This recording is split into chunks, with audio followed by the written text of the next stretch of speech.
Okay, shalom all. Ariel Tzadok here from the KosherTorah School, and you find me and our school, of course, online at www.koshertorah.com. We are now going to begin lesson 7 in our Etz Hayim class.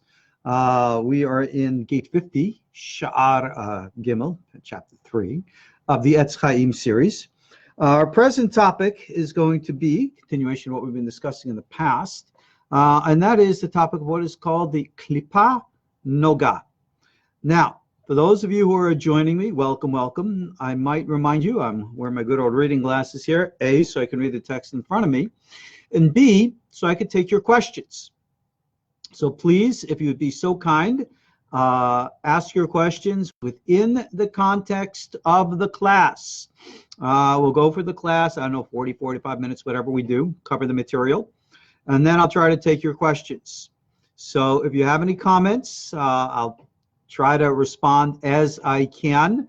But again, please keep things focused to the topic so that I can stay focused to the topic. I think everybody would appreciate that. Be'ezrat Hashem.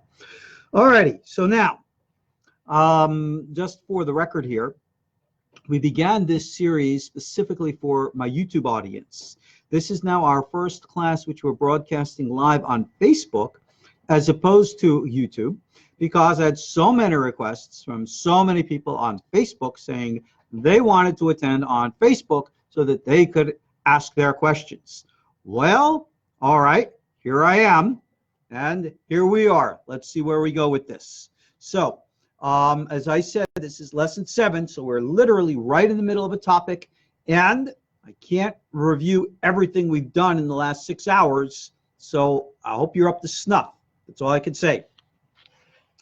Reb Chaim Vital is now discussing what I've entitled this series Kabbalah Made Relevant, because the one thing I really don't like about what many of my peers teach is that they teach all the Kabbalah using all these words and literatures like it says in the book, and no one really bothers. Well, let me rephrase that. I was about to say no one really bothers to explain it, but the question is, how many of them really understand it? What book this evening? Again, Etz Hayim. This is the class of the Kabbalah. Shar Hamishim Perek Gimel, gate 50, chapter 3. So anyway, the relevancy of this material is like really important, because so many people come to a study of Kabbalah and they hear all about these worlds and Sefirot and this and that, and it sounds all so fascinatingly fantasaical. No one ever bothers to either understand or explain what it all means. So what are you going to do with something if you don't know what it means? It would be like if I sent you a secret code, right? You memorize the whole secret code. You know every word of the code. You know every letter of the code. But if you don't know what the code means, then what good is the code? It reminds me of a statement in the Talmud where it speaks of dream interpretation. Remember, dream interpretation is also something very, very important. Our sages were master dream interpreters, so much so that even good old Dr. Ziggy Freud, in his book Interpretation of Dreams, makes reference to a book called Pitron Halamot, Rabbi Shlomo Aloni's book from the 16th century on dream interpretations, which is, I believe, available in English. So, the Talmud states, Freud agreed, Jung agreed, a dream uninterpreted is like a letter unread. Apply this now to the study of Kabbalah. Understanding Kabbalah, let me rephrase that. Kabbalah without understanding is, in my opinion, worse than mythology. I see all too many of my peers, they'll say, yes, this Sefirot is this and that is that. Well, what does it all mean? Stop to ask these rabbis, what is a Sephirah? And they'll say an expression of divine manifestation. Well, what is that? What is a Partsuf, Sephirotic face? What does all this mean? We're now going to discuss something, or I should rephrase and say, continue to discuss something called the Klipah Nogah. Now, we're going to also talk about the good and evil inclination, and, like we discussed in our previous class, its relationship to angel or demon. Notice I did not say that in the plural, angels or demons, because again, whenever we use a term, you always must remember a term is applicable only within the context of its application. So therefore, when you see the term malach, angel, or shed for demon, you must understand it within the context of who is using the term and in what context is the term being used. Because you could have the same exact word being used, even by the same author, even in the same book, with different intent and connotations. So therefore, when we refer to a malach, we're not necessarily referring to malachim, all right, angel or angels. You can read in Maimonides the 10 grades of angels. Interestingly, it's the same list that's found in the Zohar, which makes some people question whether Rambam had the Zohar or the Zohar had Rambam. Very interesting scholarly discussion there. But when we're talking about a malach here and applying it to the good inclination, Yetzer HaTov, that's not one of those. That's not one of those species of other entities out there, our extraterrestrial buddies, known as the malachim. When we're speaking here of shedim and referring to the Yetzer Hara, we're not necessarily talking about that race of beings that were created after the human race were created. We say on the time Ben Hashmashot of the Sabbath. It's an old legend. But that race, which we call Shedim, they've been around for a long, long time. They're almost as old as the Adamic race. And that ain't who we're talking about now. So therefore, when we use the term malach or shed, we must apply it within the context. I got to scroll down all the comments here so I know what the heck is going on here. Otherwise, I lose everybody. But all right, let's move on. We're literally going to jump right in. And again, when we talk about this Klipah Nogah, just to describe, okay? We all know that when we're talking about levels of consciousness, we refer to those as levels of soul. So you have nefesh, ruach, neshama. These are levels of consciousness. Nefesh consciousness, ruach consciousness, neshama consciousness. What do these bring us? They bring us not only deeper levels and awareness of higher understanding in the mind, but access and exposure to other realities and other parallel dimensions, which we can enter by going into altered states of consciousness, otherwise known as a ruach or neshama consciousness, and therefore experience things in those domains. Some in the rationalist school say, it's all in your imagination. Well, maybe it is. But it's a question as to where your imagination is. Because a rationalist might say your imagination is locked inside the organic brain. Well, those who study consciousness, and I'm not talking about religious people, I'm talking about even scientists, recognize that that's not so true. Consciousness is not limited to the organic brain. Even to the point that Carl Jung was able to show that I used the term a back door into the mind, where in which everybody's all connected. Carl Jung called that the collective unconscious. Why unconscious? Because you're not aware of it. But this is an echo of what the Gemara teaches, where it says, Kol Yisrael aruvin ze leze, which is translated, rather incorrectly I might add, all Israel is responsible for one another. But the word aruv doesn't mean responsible, it means interconnected, mixed up. There is a collective mind in which everyone is connected. Now, that sheds an influence on every individual, from the unconscious, subconscious, to conscious. And it's in these grades, as the higher levels of mind, if you will, descend, if I could use such a term, into the consciousness of the physical body, that we become subject to the influence of the physicality. Just remember this, all right? Lesson from good old Neo in the Matrix. Everything is energy. And being that everything is energy, consciousness is energy. And the more we become subject to the influence of the physical world and the energetic forces of this world, you can call it body consciousness or nefesh consciousness, It creates an identity of its own, which separates us from the higher identity, which then gets, if you will, pushed inside, creating or materializing what we call the unconscious. And somewhere between the conscious mind, which is focused on this physical world outside, and the unconscious mind, which is focused on the upper, higher realms of consciousness, which we just described, that in-between space. That in-between space where the one and the two kind of merge and everything's kind of cloudy and confused, we call that the subconscious. Now I just described to you pretty much what Freud would have called the id, ego, and superego, or what we call nefesh, ruach, and neshama. All the same.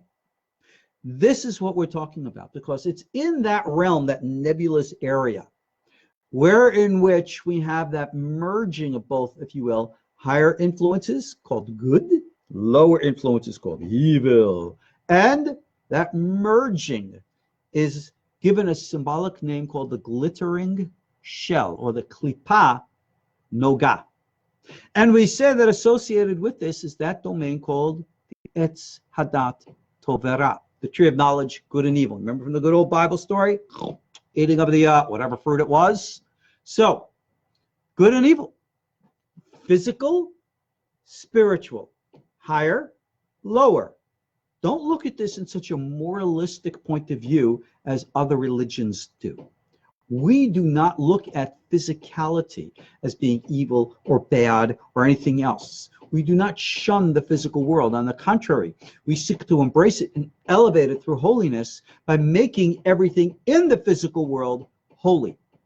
That is the whole point of bringing heaven down to earth, as opposed to bringing earth up to heaven. Right? In all of our meditations and stuff, we raise the worlds, but that's internally.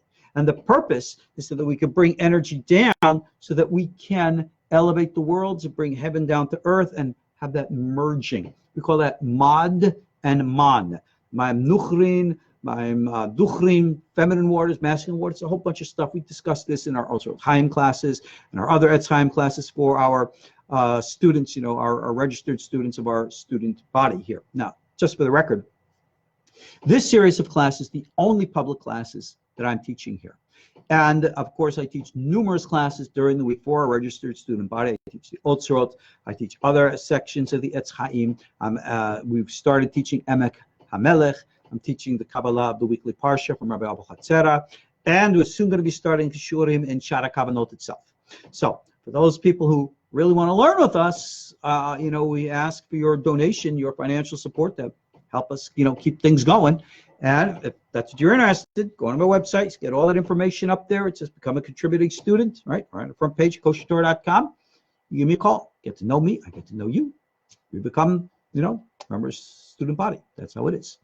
So anyway, Klipah Nogah, this intermediary place, which we just said becomes called the tree of knowledge, good and evil. That's where we're at right now.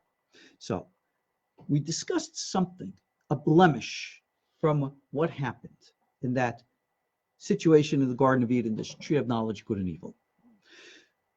There are forces in the universe. We call them Hasadim and Gevurot. The forces which are expansive and fluid, and the forces which are restrictive and rigid. Expansive, fluid, called Hasadim, from the word Chesed, open, mercy, and rigid and you know, contracting, that's what we call Gevurot, or Din, severity. Well, remember, the physical world is very condensed, packed in. It creates boundary, border, division. That is what we call Din. Want an example of Din? Electrons. Remember those like little things that go around the nucleus of the atom? Here, this is my hand. My hand, as you know, is made up of atoms, right? Neutrons, protons in the center, little electrons floating around them. Now, it used to be that we had like those little models, the electrons like these little balls. Today they don't make them like that. Today they make it like a cloud because no one actually knows what the electrons are. It's all like mystical, if you will. Yeah, pretty weird stuff. I remember studying that in high school with my boy, and yeah, it gets pretty profound. But anyway, what's all this talk about electrons? Here's my hand. Here's my other hand.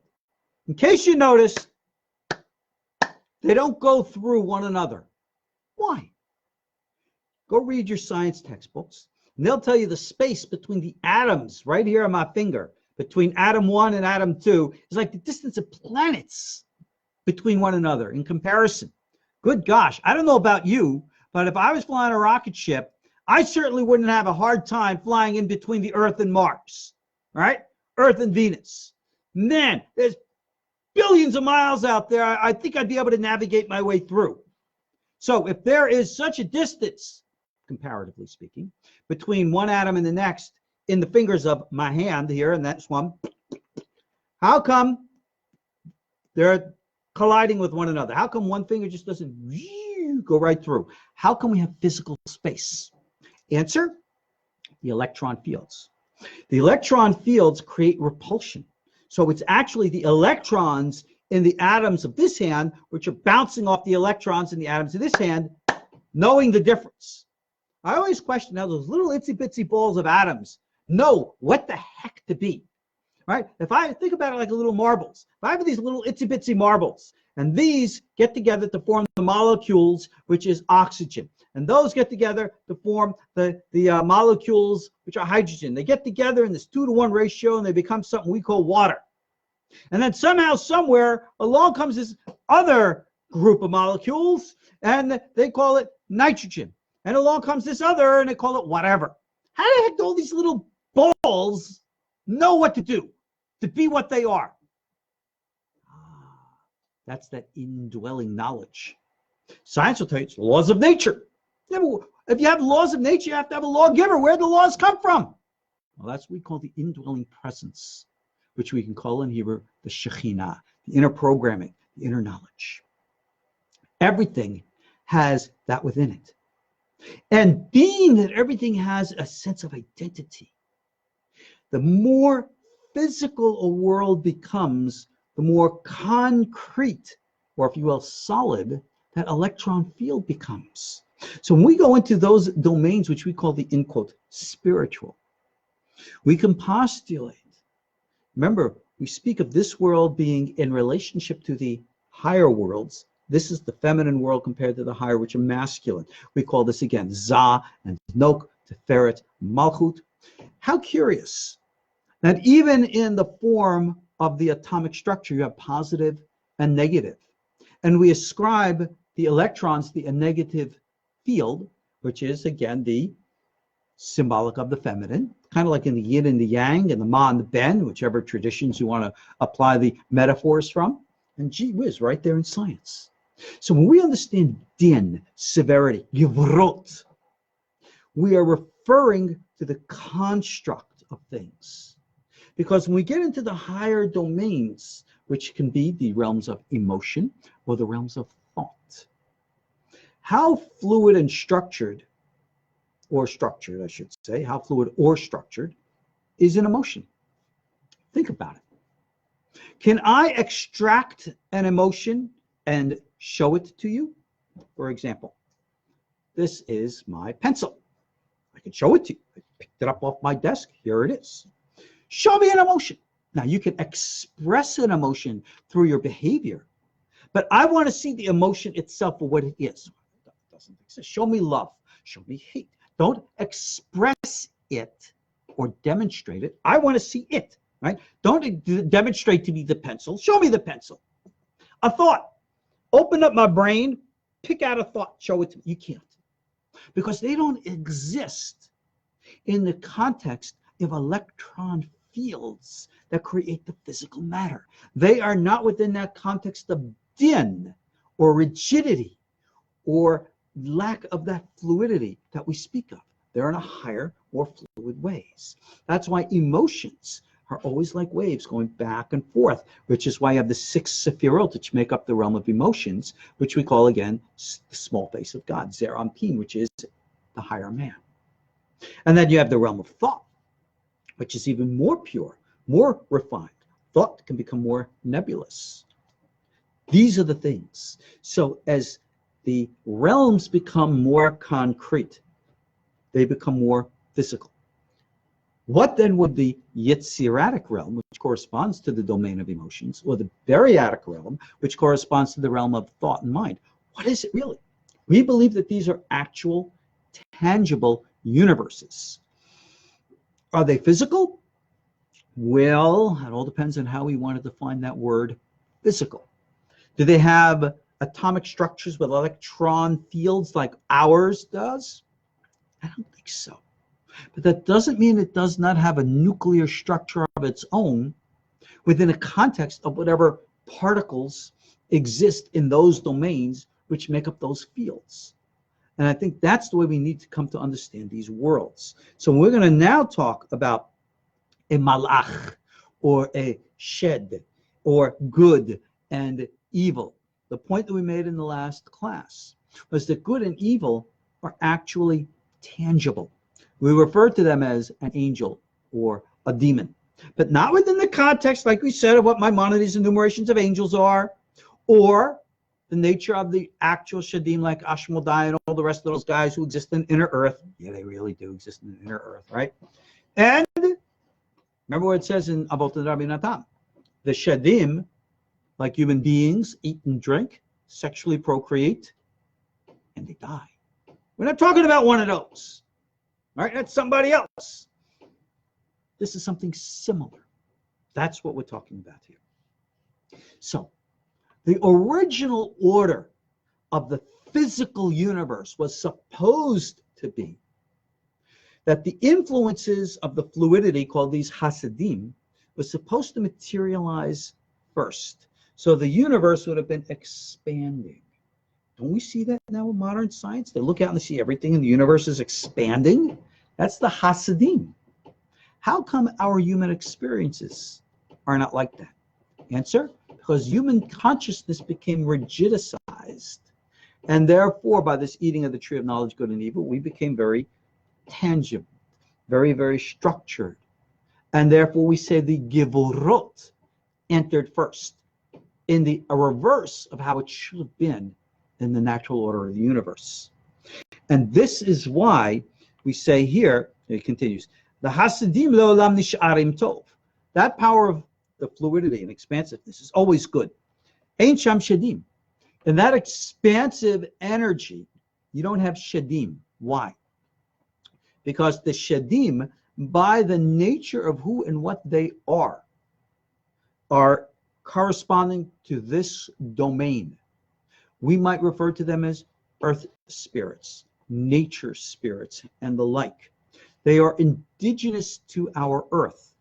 Unlike in the Christian or other traditions, in which they speak of the demons, in quotes, of being fallen angels, dominions of Satan, who rebelled against God in some prehistoric war, the likes of what we read about, I think, in the Christian book of Revelations, if I'm not mistaken. That's not our understanding. Completely different. So, anyway, I got somebody here who doesn't like what I'm talking about. Okay. All right, too bad. You know what? Can't please everyone, so you got to please yourself. Hey, you want to discuss things within the context of Torah, then that's what we talk about, right? If you're going to express your opinions, remember to do so respectfully. I'll bounce your butt out of here if you act disrespectfully. We don't have any patience with people who are disrespectful or don't show respect to others. All right. So even in your texts here, if you're reading the text with one another, be respectful. All right. I'm not like others. I'm a nice guy. All right. Din, Gevurah, right? Mess around, out you go. Anyway, let's move on. At this concept, which we call the expansive Hasadim, we say here this is all good. All right. Ein sham shadim el bechinot malachim mamash. כמניין צבע השמיים כנזכר בתיקונים. So, אך בוודאי שיש בהם רע כלשהו, לא מפאת עצמן, אלא מפאת רע גבורות נחזים בהם. Oh, big issue. He starts talking about these forces of good. And he states that they are kind of like the armies of heaven, Tzava HaShamayim, and he references the Tikkun Zohar. Okay. He says that they themselves are not evil, but evil can be attached to them because of these powers of the Gevurot, which connect to them. What the heck does that all mean? This is a big secret, if you will, about the nature of these entities who, if you will, interact with us at this physical world. Many of you might be familiar with the book of Daniel, chapter 4, where it speaks of the watchers. And the big question about the watchers is, well, are they good or evil? Well, the question is, or I shouldn't say the question is, the statement is, as Daniel says, they're in charge.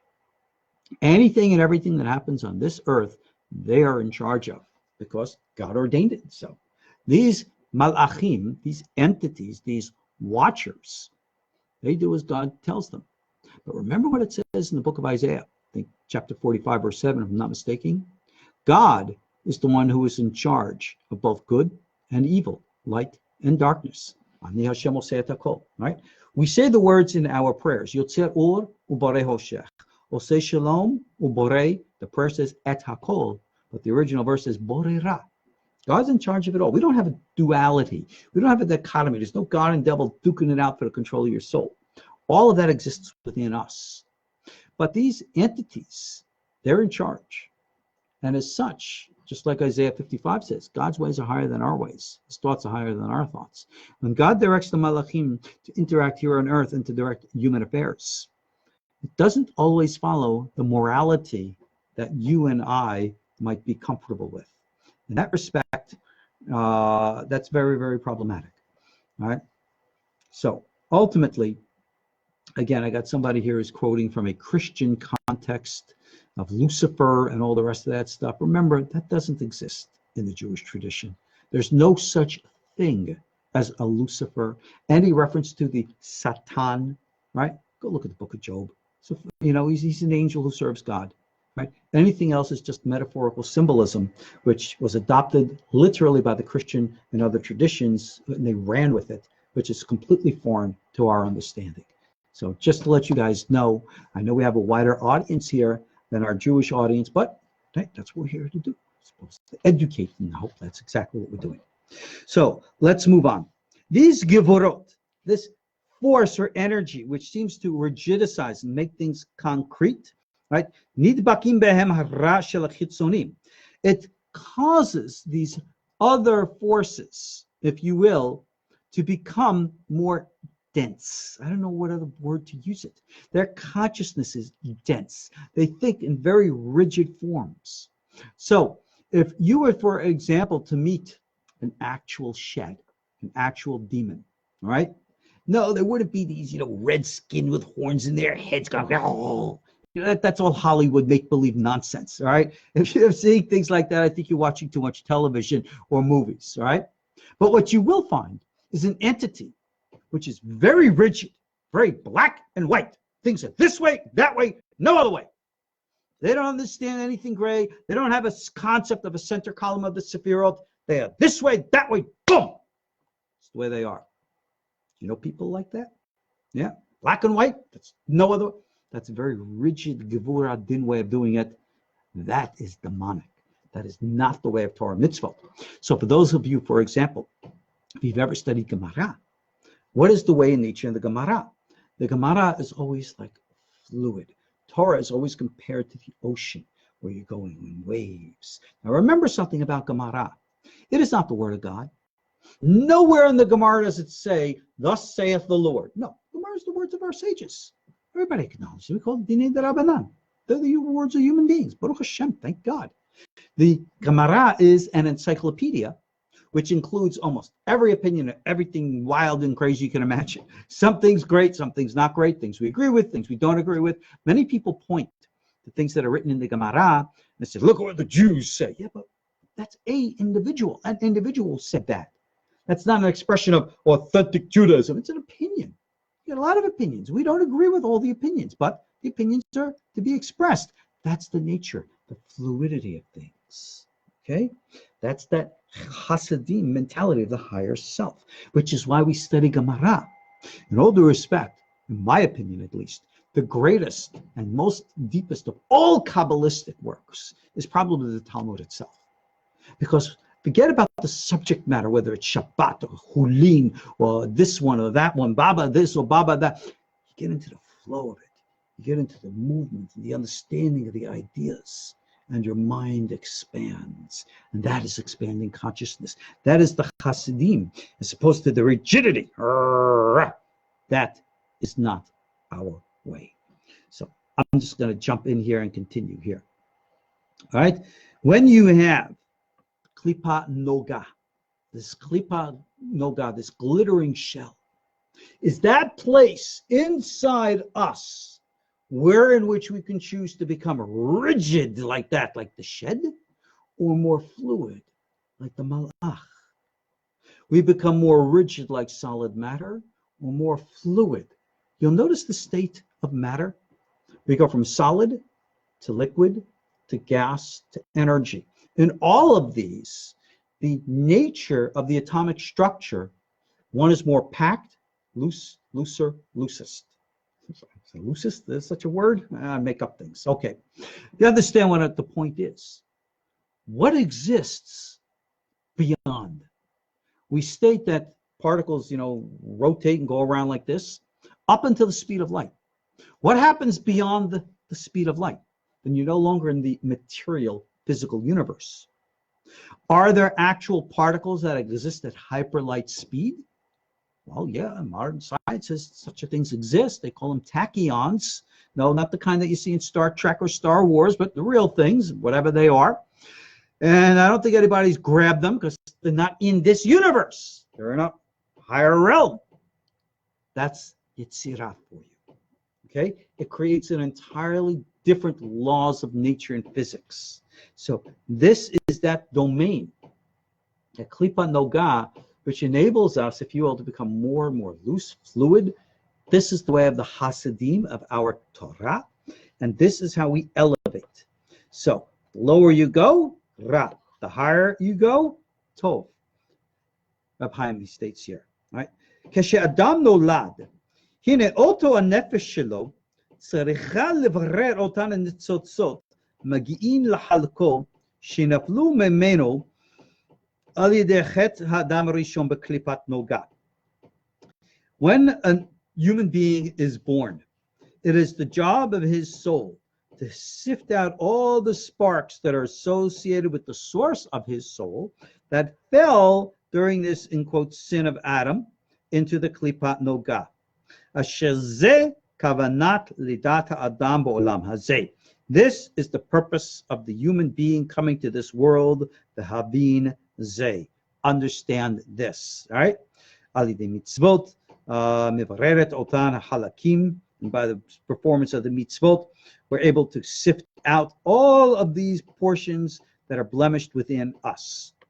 Pause, let's explain. Every soul, remember we said earlier, everybody's connected at the greater whole, the greater source. Kol Yisrael aruvin ze lezeh. Everybody's interconnected with one another. Every soul is interconnected. We're like all branches. We speak in the Shara Psukim and others that all human souls are part of, like, in quote, the greater body of Adam. Some are symbolically like the hand or the foot or the eye or the ear or the nose or whatever. Each has their source. So what does that mean realistically for you and me? It means that everyone is born with a personality. Everybody is born with a natural proclivity towards this or that. You are here for a reason and a purpose, which is different from mine.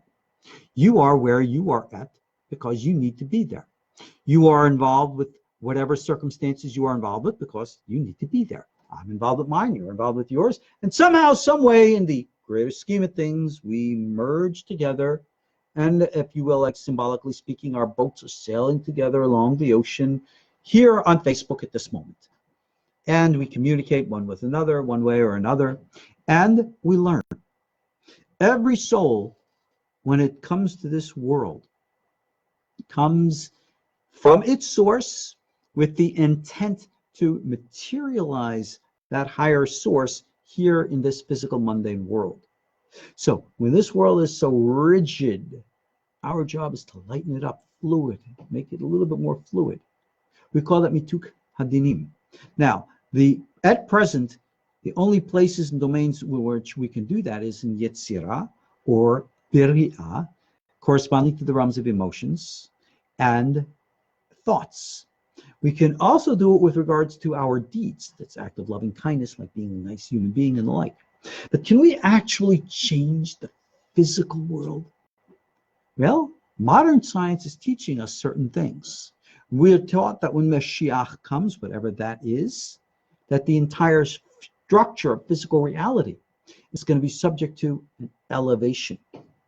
Will that happen through science and technology? Will that happen through an expansion of human consciousness, or possibly a merging of the two? Expanded consciousness will lead us to greater insights into the discovery of the laws of nature, otherwise known as science and technology, and therefore reveal to us deeper truths of the reality of our experience. Well, we come to this earth with the intent of learning just these things. Our job, of course, is to, as we say, sift out things. You, I, we have an individual personality. We do not yet understand, most of us, what we're here for, why we're here, what it's all about. Somehow, somewhere inside, I get an inkling, this is the way I am. This is my personality. I am whatever, whatever. What you want to. Sometimes you can get along. Sometimes you don't get along. Point. You want to be a little bit more fluid. Get along with stuff. Look at our world today. Look at what's happening, for example, in the United States today. The country's being literally exploded, torn apart by all kinds of strife and division, mostly in the political divide, right? They call it liberal, they can call it conservative, right and left, and there's no talking. It's like explosion. Well, same thing between the secular and the religious. There's all kinds of divisions. Remember the old saying, united we stand, divided we fall? That's exactly what happened in the original. So here we are talking about rectifying this Klipah Nogah, raising up the sparks of holiness that are within us. How? What? Find your purpose in life. Raise yourself. Be more flexible, more fluid, more Hasadim as opposed to Gevurot. If everything to you is so pedantically black and white, and you can't see, well, there's a little something going on there, maybe you're not seeing anything. All right? Somebody asks a question here. Ken is asking a question. Will we all fulfill our purpose, or will some of our destinies be unfulfilled? Ken, that's a great question. Your destiny will always be fulfilled. But in our, especially Kabbalistic point of view, we believe in reincarnation. So essentially, from lifetime to lifetime, we all have work to do. And I guarantee you that in the end, we will all make the absolute corrections necessary. Some, it might take 1,000,000 years. Others, it might just take an individual lifetime. Not to worry, all right? Whether it takes you 1,000,000 years, don't worry. We'll be around. We'll be waiting for you. Right? You want to take 1,000,000 years to get through your stuff? You want to carry baggage around for 1,000,000 years? You're free to do so. You'll learn your lessons. That's just the way it is. This is what Torah and mitzvot are about. The purpose of observing the commandments was specifically for the sake of A, understanding them, recognizing their universal component, and through the implementation and acting out of the performance, the ritual, wearing tzitzit, wearing tefillin, eating kosher, observing Shabbat and the holidays, all the different things that we do. All of these are a means to an end. So we seek not only to just perform a ritual, but to flow natural inner energies, natural inner energies through them, so that the mitzvot observant become archetypes, the psychological language of the soul, and enabling us to transform to become better human beings. Unfortunately, too many people today are religious without being spiritual. Too many people are bonding that ritual outside in such rigidity that the fluidity inside is dead. If you'll allow me to say, as we would say in our American vernacular, that ain't cool. That's not the way it's supposed to be. All right? Many of you who know me personally, I've been a student of martial arts all my life. And I've studied hard styles, I studied soft styles. I know the movement of energy. We speak about that exact same thing in the Shefa, whether you're studying the Torah, the Rashash, or the Shara Kavanot, and all this stuff. It's the exact same system. Only in the Chinese, they act it out in the physical. In the Torah, we act it out in the mental.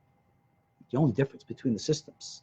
So the purpose of coming to Earth is to connect, understand, transform, and grow. That is what we call sifting out the individual sparks of our individual souls for the sake of rectifying.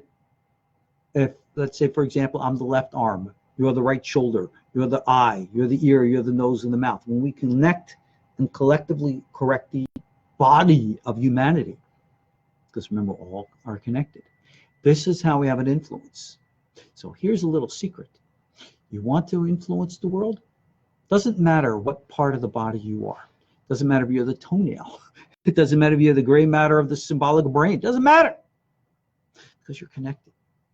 And because you're connected, you as an individual can send out Hasadim or Gevurot, which translate in reality to being positive or negative thoughts, positive or negative vibes.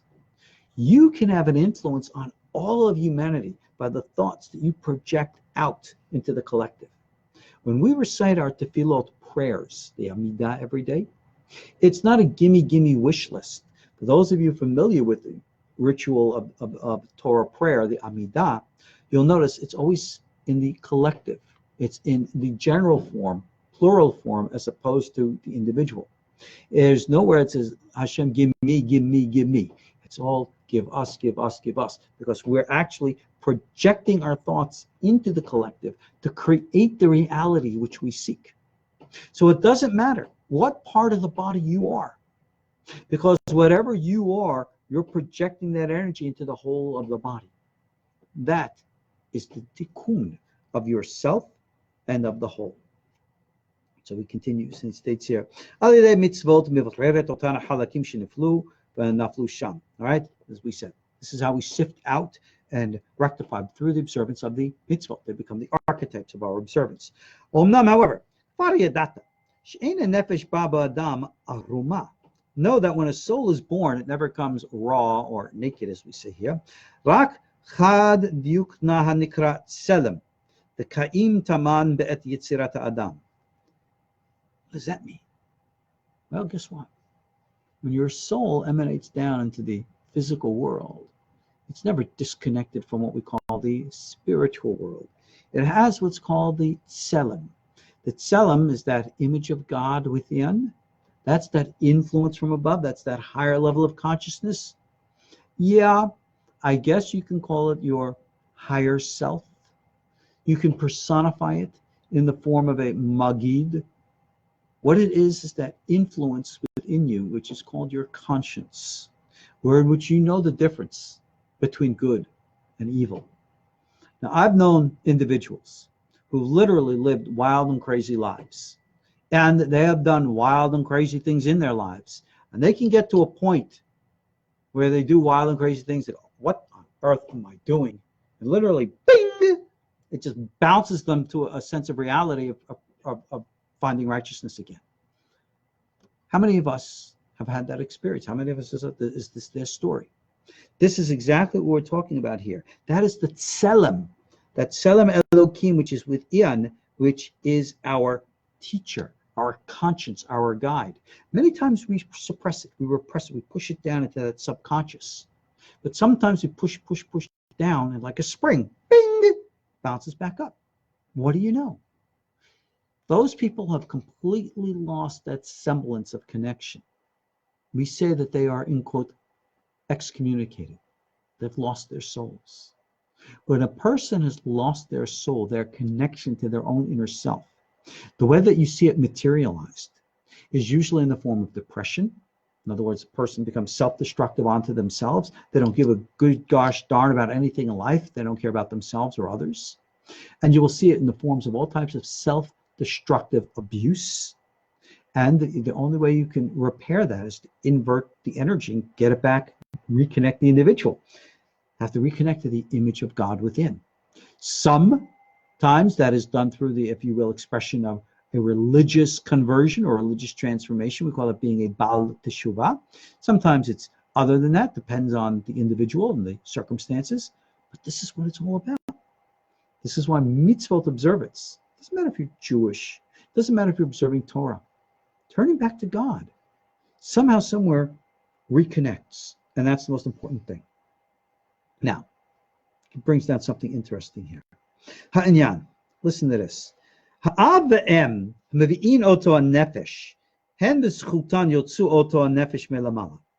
When mommy and daddy get together, they're the ones who, through the coupling of their minds more than their souls, their bodies, they're the ones who bring down the soul from above. Yeah, mommy and daddy, they have a magnetic attraction to the type of soul that they create. Because according to the merit and the mitzvot of the husband, the man, and the woman, yamshichu nefesh levalid, they are able to bring forth the soul to the child, mityaches el oto mitzvah shena'asen az gamken, corresponding to, if you will, what's going on at that time. In other words, it's going on in their minds. Right? Shehem domim el shoresh nishmatan. They're going to bring down something that is related to the source of their souls. So that's why it doesn't matter how intense the activity between a husband and wife is in their time of coupling. If they want to get wild and woolly according to the Kama Sutra, hey, none of that matters. You know, in holiness, you do whatever you want. We don't have that prudish mentality in Torah and Judaism, in which coupling, bonding, sexual union, is anything bad or anything of the kind. I have never been able to find the source of the rumor, the story, you know, that Hasidic couples, they say, you know, have intimacy through the hole in the sheet. You know what? That's a big joke. And I remember with buddies of mine in the yeshiva, we used to like go through Me'er Sharim, you know, where they never had like dryers. They used to hang out all their sheets and stuff out on the dryers. We used to like walk up and down looking for sheets that have holes in it. You know? Yeah, that's some of the crazy things that yeshiva guys do. The Rebbe, she's sitting here laughing her head off at this.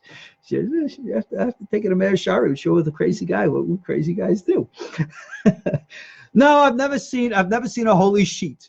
That's a fun pun. Holy sheet. Yeah, okay. Ha ha ha.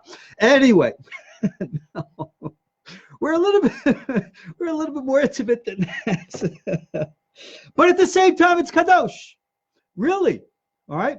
For those of you who are married couples, you know, you'll forgive me that I'm going to speak also graphic here. At the time of your coupling, you literally should be saying the words L'shem Yichud Kudsha B'richu U'Shechintei, for the sake of the unity, the Holy One, blessed be He, and the Shekhinah. That's what this is all about, becoming kadosh. Now, we're kind of running short on time, and I'm going to throw in something here from Emek HaMelech, which is one of the courses that I have for our KosherTorah student body here. He brings down something really, really cool. You know, there's an old saying that, you know, the soul of the mother and the father, there's energy involved. And yeah, you know the biology, right? You got the semen, it goes into the ovum, it goes like this, it creates the egg, and from that comes the baby, right? But when does the soul actually enter in? Well, the life force energy, which starts to create the valid, that obviously happens at conception. But that consciousness, which becomes known as the soul, that only comes, we say, after 40 days. Why? You know, it's a process of energy. That's why. It's a universe, a way of things. That's the way things are. But the Emek HaMelech brings down something, the dangers of sexual fantasies. Sexual fantasies. I think this is like the thing today that goes on in the world. I remember seeing, you know, top internet websites. And what is it like in the top 10? There's like pornography websites up there. You got like Google and then CNN, not CNN, so Yahoo or whatever is up there. Then you got some porn website up there. Really? Billions of people are like watching this stuff? My mind doesn't connect why people are into all this, but what can I say? Billions of people are doing it. It's a billion-dollar business. Billions are fooling their heads in fantasies. Now, here's the problem.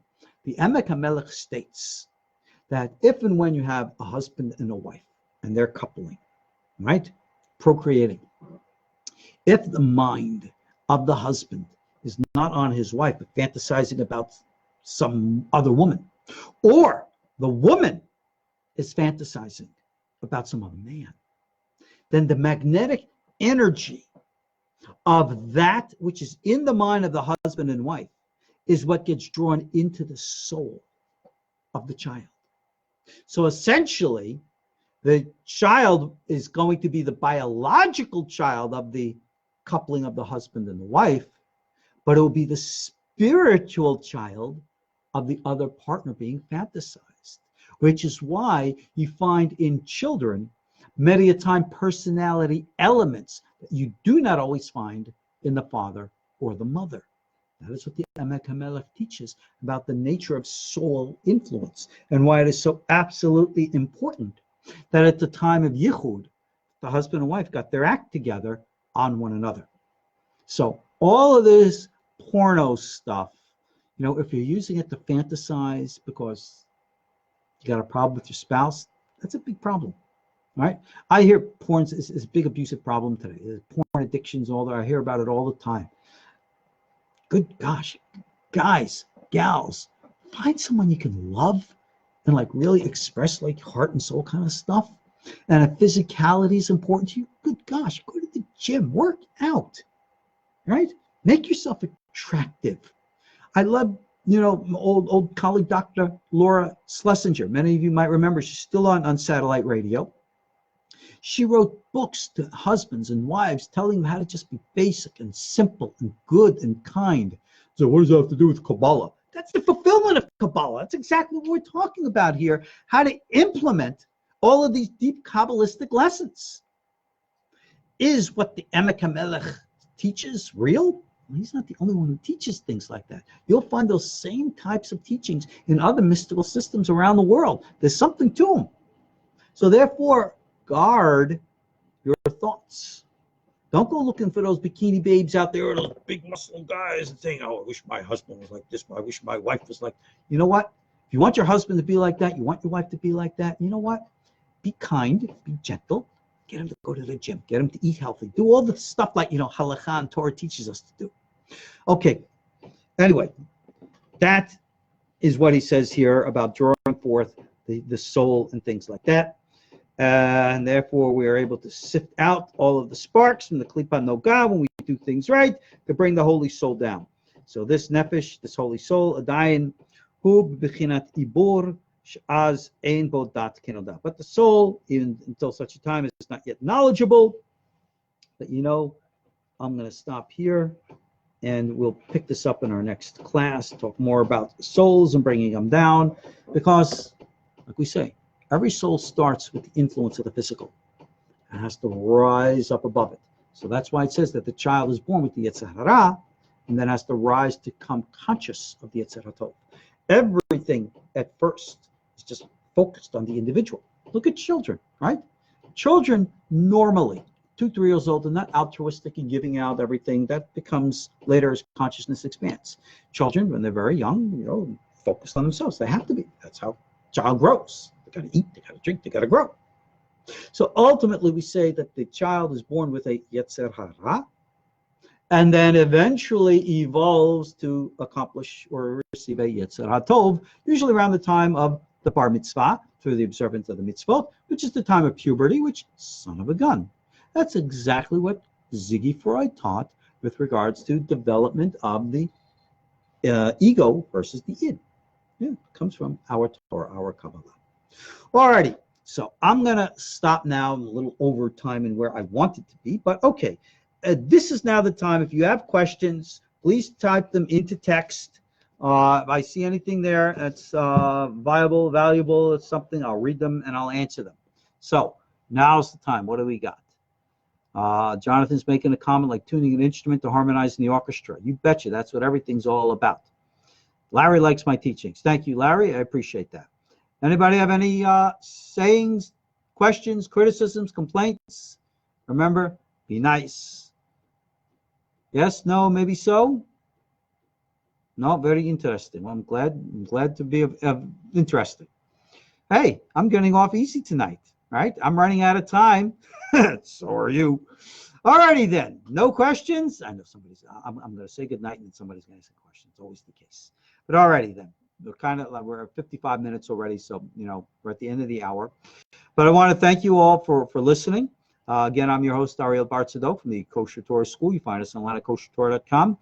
Our student body, the ones who support us, and of course, I'm offering these free classes to try to encourage you to come join us. And remember, if it wasn't for you guys being here for me, I could not be here for you. So thank you all for listening in, for joining us, and God be willing, we'll pick up in our next time, in our next class. We'll be either here on Facebook or we'll be on YouTube, one or the other. We'll figure it out. But either way, recording of this will be on both, right? So I don't care if I record it live on Facebook and post it to YouTube, or record it live on YouTube and post it on Facebook. Either way, we'll have this material available for you. And again, consider becoming a member of our KosherTorah school and have access to all the other classes I offer. Alrighty, guys, have a good night. Thanks for joining me. Let me say I got to quote one last time. Good, no questions. I get off easy. Ha ha. Alrighty, have a great night. God bless. Shalom.